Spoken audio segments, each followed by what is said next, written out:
autism did you have? Well, I had speech delay until I was 3.5 to 4. You see, the diagnostic criteria are changing, and I'm trained as a neuroscientist, animal scientist, biological scientist, and the doctors keep changing the diagnostic criteria. Nobody's changing the diagnostic criteria for tuberculosis, and they never will. You've either got tuberculosis or you don't have it, or you've got West Nile virus or some other thing. It is a hard lab test, very, very definitive. On the old guideline, I'd be high-functioning autistic because I had speech delay. Asperger used to be socially awkward, but no speech delay. Now it's all merged together. So now you've got all the undiagnosed people in these big tech companies mixed in with people like Tito. And you're talking about a real wide range here. Well, it's like trying to make the average-sized dog. It doesn't work very well.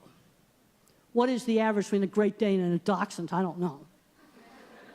A Labrador Retriever? I don't know. What's important is figure out what you can do.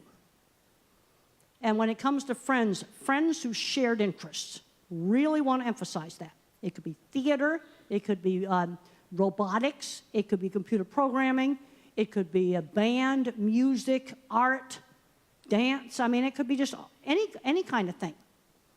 That's why that's where I had friends. That's where I had a refuge away from bullying and teasing. And high school was the worst part of my life.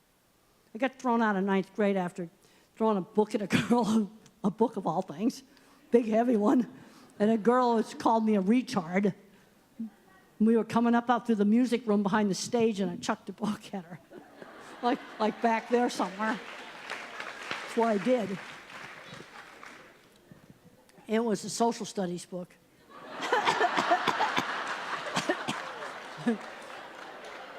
So I ended up going to a special boarding school for autistic kids and kids with problems.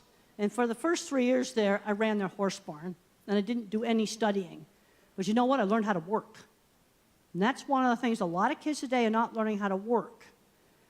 And I had to attend to meals. There was no recluses in the room. This absolutely was not allowed. I had to attend to meals. And when I didn't want to go, and I had to attend classes and not disrupt them. And when I didn't want to go to movie night because I was anxious, they made me the projectionist. You see, that the recluse in the room, they absolutely were not going to allow that. But I learned how to work. Because you've got kids that are doing well academically, but then they get out in the workplace and they have a hard time doing what the boss wants them to do or whatever. You've got to show up on time. You've got to be there.